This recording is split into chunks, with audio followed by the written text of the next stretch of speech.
Assalamualaikum warahmatullahi wabarakatuh. Halo teman-teman semuanya, semoga kita semua senantiasa dalam lindungan Allah Subhanahu wa Ta'ala. Yang saya hormati, Ibu Resya Farunisa MPD, selaku dosen pengampu mata kuliah Teknik Manajemen Nonformal. Perkenalkan, kami dari kelompok 4. Dalam video ini, saya bersama dengan teman-teman akan mempresentasikan hasil diskusi kami yang berjudul Biaya Perencanaan Pendidikan Nonformal. Sebelumnya, saya akan memperkenalkan teman-teman anggota kelompok 4. Yang pertama ada saya Julianti, Siti Mawadah, Khairunisa, Ari Nur Fajri, dan Ivan Apriani. Selamat menyaksikan pemaparan materi dari kelompok 4. Assalamualaikum warahmatullahi wabarakatuh. Baik, saya Siti Mawadah sebagai pemateri pertama. Langsung saja ke materinya, yaitu pengertian pendidikan nonformal. Pendidikan nonformal merupakan pendidikan di luar jalur pendidikan formal yang dapat dilaksanakan secara terstruktur dan berjenjang. Selanjutnya, biaya perencanaan pendidikan nonformal. Yang pertama, biaya pendaftaran. Penyedia pendidikan nonformal mungkin meminta biaya pendaftaran saat mendaftar untuk program tertentu. Biaya ini dapat berbeda-beda tergantung pada penyedia dan jenis program yang dipilih. Kedua, biaya materi atau bahan ajar. Dalam beberapa kasus, mungkin perlu membeli materi atau bahan ajar yang terkait dengan program pendidikan nonformal yang diikuti. Ketiga, biaya instruktur atau pengajar. Jika mengambil kelas atau kursus dengan instruktur atau pengajar yang berkualifikasi, biaya mereka dapat termasuk dalam biaya perencanaan pendidikan nonformal. Biaya ini dapat bervariasi tergantung pada tingkat pengalaman dan keahlian instruktur. Keempat, biaya administrasi. Beberapa penyedia pendidikan nonformal mungkin membebankan biaya administrasi tambahan, seperti biaya pengolahan dokumen atau biaya layanan. Biaya ini dapat ditambahkan untuk menutupi biaya administratif yang terkait dengan pendaftaran dan pengelolaan program. Kelima, biaya sertifikasi.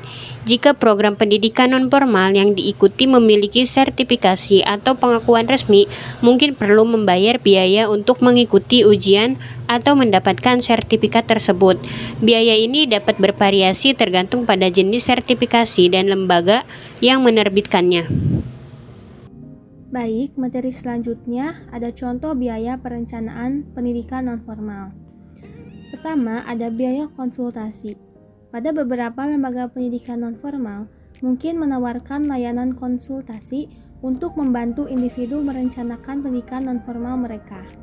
Yang kedua, ada biaya pendaftaran. Pada beberapa program pendidikan nonformal, mungkin mengharuskan peserta membayar biaya pendaftaran.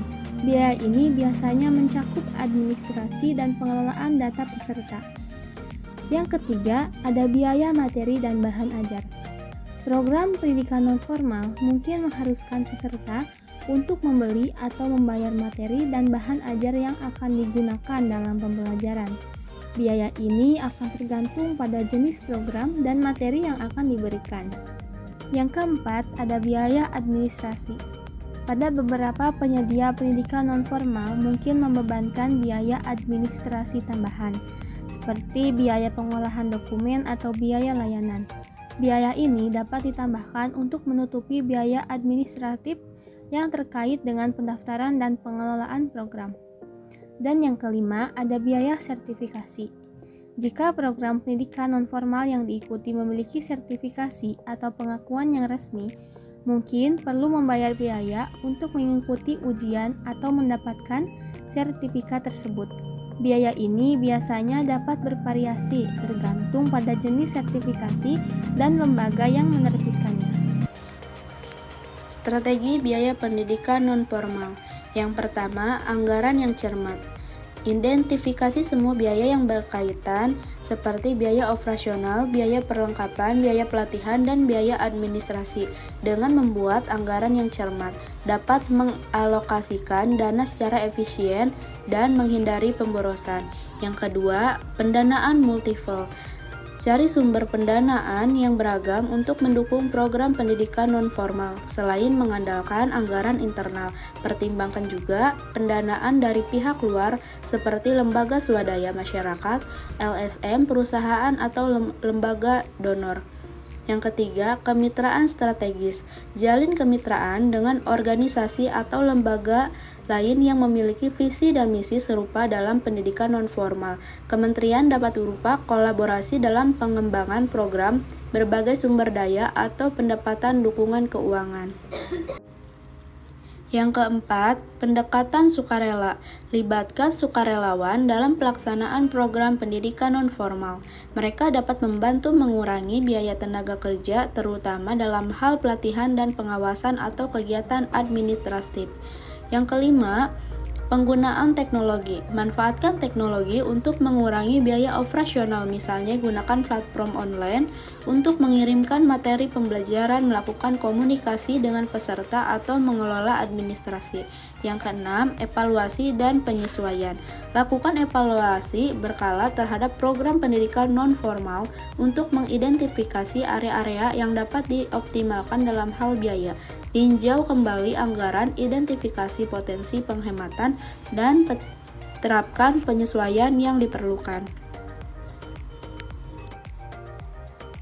Kesimpulan, proses pendidikan pada suatu satuan pendidikan seperti pendidikan non-formal dan tidak akan dapat terlaksana tanpa adanya dukungan dan ketersediaan pembiayaan yang berkelanjutan dan memadai.